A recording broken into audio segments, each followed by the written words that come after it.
How's it going, guys? I hope you're all having a fantastic day. And today I want to talk about a device that I haven't really talked about in the channel outside of some separate, EDC videos. And that's iPads. iPads are actually a pretty big thing in my life just because I'm a big hobbyist artist and I love drawing on these things. So yeah, in this video, I want to talk about and react to the new Apple event with the new iPads and why I think despite those iPads, why you should just, buy something older. So without further ado, let's get into it. All right, so first let's talk about what was announced at the iPad event.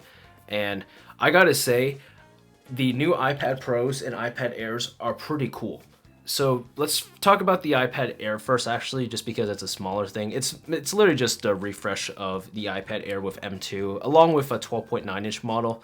It's pretty nice for those who want that size. If you want a cheaper iPad Pro with that larger display, it's really nice. I'm glad that they have more storage options too. I think that's the biggest thing. The iPad Pros, those were pretty cool. So iPad Pro is both thinner, Ultra Retina XDR. This is basically them saying OLED screens. So thank God the OLED screens look amazing, and I can't wait to see them on an iPad. The M4 chip, which is pretty big, was not expecting them to bring in M4. You got all these cool features, right? And obviously you have a new Apple Pencil and the Magic Keyboard, which is all done and well. But first of all, let's talk about the price of this iPad.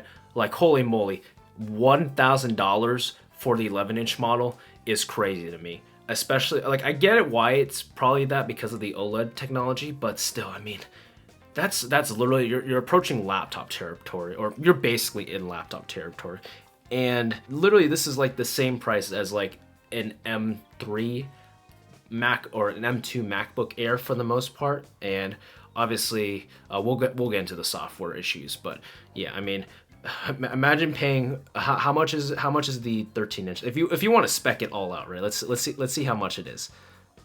$25.99, $2,600 for a maxed out iPad Pro is just bonkers. $2,600 gets you a pretty beefy gaming laptop or a really nicely spec'd MacBook Pro if you really want context. And that's a lot to pay for an iPad. These iPads are getting so expensive that you need to compare them with laptops. And because of that, the biggest problem with the iPad currently is the software. And this is kind of what I want to talk about and why the software is both a blessing and a curse. iPad OS is pretty snappy. It's always been snappy. I mean, it's iOS basically, and just runs everything fine. I mean, you got some cool features, right? You got like Stage Manager, being able to make multiple windows in a separate view, doing like this. Oh, I have my drawing there, and then if I need to, I can just access my notes real quick.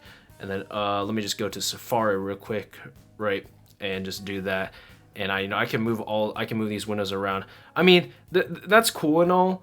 And you have all this stuff. You also have like the Pro apps like Final Cut Pro and Logic Pro, Lightroom Studio, Photoshop, all that stuff.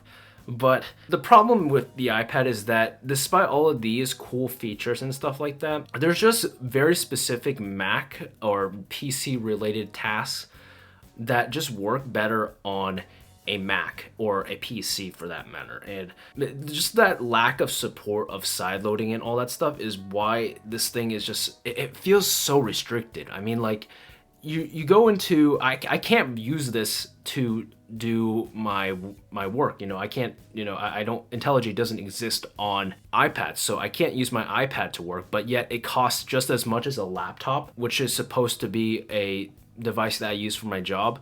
That's just crazy to me. And the software is just it's out of control basically. It doesn't know what it wants to be. Does it want to be like an iOS kind of like easy use experience, or does it want to actually be a pro level experience with actual like flexibility? Because at the current moment, the iPad OS is just way too restrictive and way too limiting, in my opinion, for a lot of current work jobs, a lot of current like jobs that honestly, like, it's not even worth considering an iPad if you're doing a job.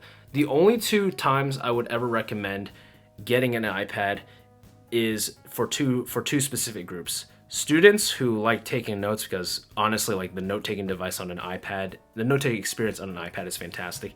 Students or artists for obvious reasons. So yeah, I mean, I guess that's where a lot of people's issues are with the iPad. The iPad mainly, right? It's not even the hardware, it's the software. And because of that specific reason, it actually makes the older iPads way more valuable. And why I think despite these new iPads coming out, you should just go and buy yourself an older iPad instead, because it'll just do 90 to 95% of the things these new iPads will, but at a way cheaper price. This iPad, so this is the, if you guys want to know, this is an M1 iPad Pro, right? It's relatively thin, even though it may not be as thin as, you know, the iPads that are coming out, the M4s. It's still relatively thin. Supports a really good Apple Pencil, you know, 120 hertz, 600 nits brightness, which is fine. It may not have the OLED, but it's still a good screen. It's 11 inches, so you're not missing out much on the pixel counts or anything like that, or screen size.